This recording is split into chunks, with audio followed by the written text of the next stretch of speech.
ஏற்கனவே அதிமுக, எடப்பாடியுடைய அதிமுக பாஜகவின் கட்டுப்பாட்டில் பாரதிய ஜனதா கட்சியினுடைய டெல்லியினுடைய மோடி, அமித்ஷாவினுடைய கட்டளைக்கு கட்டுப்பட்டு அவர்களுடைய விருப்பத்திற்கேற்ப ஒரு மகத்தான மக்கள் பேர் இயக்கம், திராவிட பேர் இயக்கம், அண்ணா திராவிட முன்னேற்ற கழகம், அது தந்தை பெரியார் பேரறிஞர் அண்ணாவின் வழியில் புரட்சித் தலைவி அம்மாவினுடைய அந்த தத்துவ கோட்பாட்டு மாறாமல் சிதையாமல் பாதுகாத்த வந்த நிலையை அம்மாவின் மறைவுக்கு பிறகு எடப்பாடி சிதைத்து விட்டார். எடப்பாடி பாஜகவின் கட்டுப்பாட்டில் போய் இருந்து கொண்டு அதனுடைய தத்துவத்தை, சித்தாந்தத்தை தழுவி நின்று அரசியல் பயிலுவதால் அவர் அந்த அதிமுகவை தலைமையேற்று வழிநடத்துகிற தகுதியை எடப்பாடி இழந்து விட்டார். அது ஒரு சமுதாய இயக்கமாக மாற்றிவிட்டு தமிழ்நாட்டில் இருக்கிற எல்லா வகையான சமூகத்தையும் அவர் புறக்கணிக்கிறார். தன்னுடைய கட்சிக்குள்ளும் அவர் ஒழுங்கில்லாத நிலை இருக்கிறது. கூட்டணி கட்சிகளையும் அரவணைக்க முடியாத ஒரு பண்பற்ற நிலையில் தொடர்ந்து 10 தேர்தலில் தோற்று போன எடப்பாடி 11வது பொது தேர்தலிலும் முழுமையாக தோற்கிற சூழல் வந்த பிறகு கூட பாஜகவின் கட்டுப்பாட்டில் இருந்து இப்பவும் வெளியேற முடியாமல் தவிக்கிறார். ஆகவே 2 கோடிக்கு மேற்பட்டிருக்கிற அண்ணா திராவிட முன்னேற்ற கழகம் என்கின்ற மகத்தான அந்த மக்கள் பேர் இயக்கத்தை, தமிழ்நாட்டை அதிகப்படியான நாட்கள் ஆண்ட ஒரு மகத்தான மக்கள் பேர் இயக்கம் அதிமுக என்பதை சிதைத்து வடநாட்டு இந்தி பாஜக கட்சியிடம் அவர் அடமானம் வைத்து விட்டார் என்கின்ற வருத்தத்தோடு தான் அவர் தொடர்ந்து தோற்கடிக்கப்படுகிறார். ஆகவே பாஜகவினுடைய விருப்பத்தின் பெயரில் எடப்பாடியையே கூட பொதுச் செயலாளர் பதவியிலிருந்து நீக்கிவிட்டு பாஜகவுக்கு வேண்டி இன்னொருவரை நியமிப்பதற்கும் அவர்கள் தயாராக இருக்கிறார்கள். அது நடந்தாலும் ஆச்சரியப்படுவதற்கில்லை. அதே போன்று மோடி மேடையில் கூட என்டிஏ ஆட்சி என்று சொல்லுகிறார் அல்லாமல் அவர் ஒரு அதிமுகவின் தலைமையில் எடப்பாடி முதல்வராவார் என்று ஐயா மோடி மதுரைக்கு வந்த பொழுது கூட சொல்லவில்லை. ஆகவே வெற்றி பெற்றாலும் கூட முதலமைச்சர் எடப்பாடி தான் என்று சொல்லுவதற்கு அந்த அணியில் எந்த தலைவரும் தயாராக இல்லாத பொழுது மக்கள் எப்படி இவர்களை நம்பி வாக்களிப்பார்கள்? ஆகவே எடப்பாடியுடைய அணி அல்லது மோடி, அமித்ஷா தலைமையிலான இந்திய அணி தமிழ்நாட்டில் 2026 சட்டமன்ற பொதுத் தேர்தலில் முழுமையாக தோற்கடிக்கப்படும்.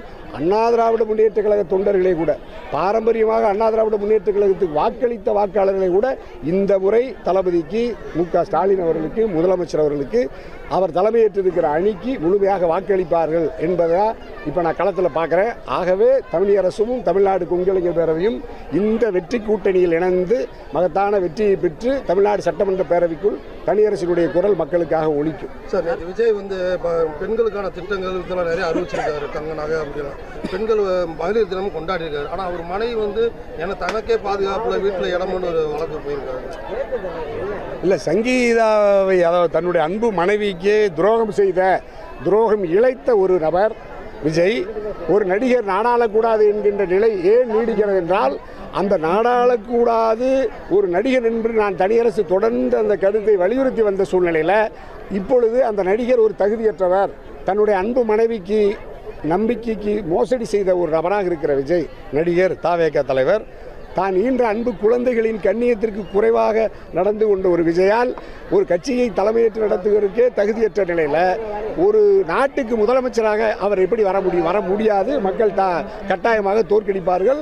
மக்களினுடைய ஒட்டுமொத்த முடிவுமே தமிழக வெற்றி கழகத்தை நிராகரித்திருக்கார். ஏற்கனவே 41 உயிர்களை பழிவாங்கிய தமிழக வெற்றி கழகம், அதிலிருந்து மீள முடியாத நெருக்கடியில் இருக்கிற விஜய் இப்பொழுது தன்னுடைய மனைவிக்கும் துரோகம் விளைவித்து திருமணத்திற்கு மீறிய உறவை வைத்து கொண்டு அந்த மனைவி சங்கீதா மிகப்பெரிய மன உளைச்சலுக்கு இரையாகி வழக்கு நீதிமன்றத்திலே போய் இருக்கிற நிலையில் இவர் தேர்தலை சந்திக்க வருகிறார். இன்னும் சொல்ல போனால் அந்த செய்தி வந்த பிறகு அதை உறுதிப்படுத்துகிற வகையில், இன்னும் சொல்ல போனால் பாரதிய ஜனதா கட்சியினுடைய தலைவர் என் ஆருயிர் அண்ணன் நயினார் நாகேந்திரன் அவர்கள் சொன்னது போது கூட சில பேர் கண்டித்தார்கள்.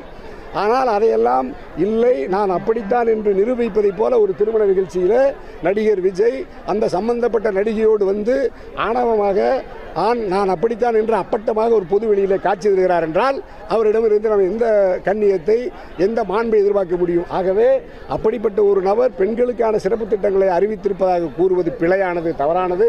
வார்டு உறுப்பினராக கூட வெற்றி பெற முடியாத ஒரு விஜய், அரசியலிலே தத்துவம், கொள்கை, கோட்பாடு என்று எதுவுமே இல்லாத ஒரு விஜய், பெண்ணினத்தின் மீதும் பற்றில்லாமல், மானுட சமூகத்தின் மீதே பற்றில்லாமல், தந்தையையும் தாயையுமே மதிக்க தெரியாத ஒரு விஜய் தமிழ்நாட்டினுடைய முதலமைச்சராக அரியணை ஏறுவது என்பது பகல் கனவு. நாட்டு மக்கள் நிராகரிப்பார்கள்.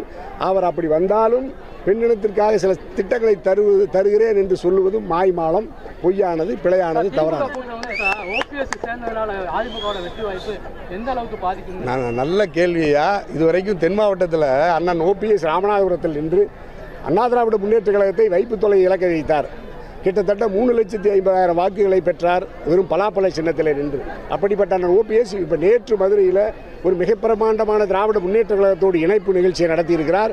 அதில் லட்சக்கணக்கான மக்கள் பங்கேற்றிருக்கிறார்கள். ஆகவே திராவிட முன்னேற்ற கழகம் இப்பொழுது ஏற்கனவே தென் மாவட்டத்தில் கோட்டையாக இருக்கிற திராவிட முன்னேற்ற கழகம் அண்ணன் ஓபிஎஸ்ஸின் வரவின் மூலமாக அவர் இணைந்ததின் வழியாக ஒட்டுமொத்தமாக தென் மாவட்டத்தில் இருக்கிற மொத்த சட்டமன்ற தொகுதியும் திராவிட முன்னேற்ற கழகத்தின் வசம் வெற்றியை குவிக்கிற சூழல் தான் நிலவுகிறது. அது நேற்று நான் இணைப்பு கூட்டத்தில் பார்த்தேன். அண்ணன் ஓபிஎஸும் அந்த சாதனையை நிகழ்த்துவதற்கு தான் திராவிட முன்னேற்ற கழகத்தில் இணைந்திருக்கிறார். அந்த தளபதியினுடைய நம்பிக்கையும் அண்ணன் ஓபிஎஸ்னுடைய நம்பிக்கையும் தென் மாவட்டத்து மக்களும் அண்ணன் ஓபிஎஸ் மீது வைத்திருக்கிற அன்பால் ஒட்டுமொத்தமாக திராவிட முன்னேற்ற கழகத்துக்கு வாக்களிப்பார்கள். அதுதான் ஓபிஎஸ் அண்ணனுடைய அந்த வருகை, அந்த இணைப்பு மாநாடு நமக்கு வெளிப்படுத்துகிறது. ஏற்கனவே நான் சின்னமாகிட்ட சொன்னேன், நான் இன்னும் அண்ணா திராவிட முன்னேற்ற கழகத்தை நம்ம கைப்பற்றணும், அதுக்கு நீங்கள் வீரியமாக வரணும்னு சொன்னோம். ஆனாலும் அம்மா தயங்கி இப்போ கடைசி நேரத்தில் கமுதியில் ஒரு கூட்டத்தை நடத்தியிருக்காங்க, கொடி அறிவிச்சிருக்காங்க. அவங்களுடைய செயல்பாடு இப்போ தான் புதிதாக கட்சியை துவக்குவதாக ஒரு செய்தி வந்திருக்கிறது.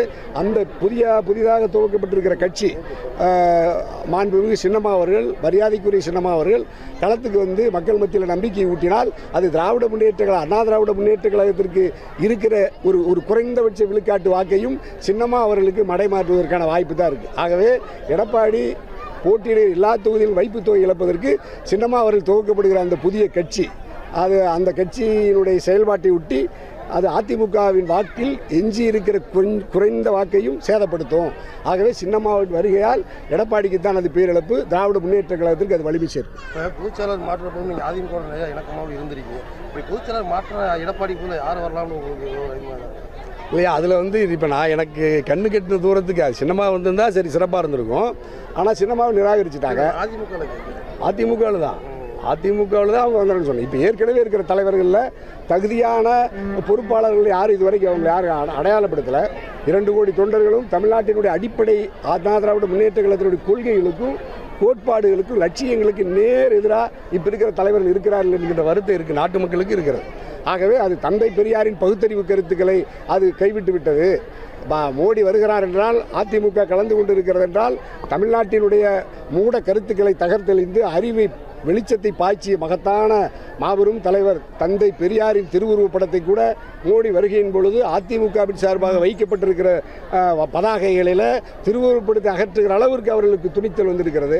அதிமுக கோழையாக இருந்து அதையும் அகற்றிவிட்டு அந்த மேடையில் ஏறி இருக்கிறார்களே என்பதுதான் பெரும் வருத்தம். ஆகவே அதிமுகவின் தத்துவத்தை தாங்கி அதிமுகவின் பொதுச் செயலாளராக புதிதாக ஒருவர் பொறுப்பேற்று தமிழ்நாட்டினுடைய அரசியலில் ஒரு திராவிட இயக்கத்திற்கு அதிமுகவுக்கு புத்துயிர் ஊட்டணும்னு நான் விரும்புகிறோம். அதுவே பாஜக தான் கொண்டுட்டு வருகிறார். அது பாஜக வந்து இப்போ நீங்கள் அண்ணாமலைக்கு பதிலாக முருகனுக்கு பதிலாக அண்ணாமலை போட்டாங்க.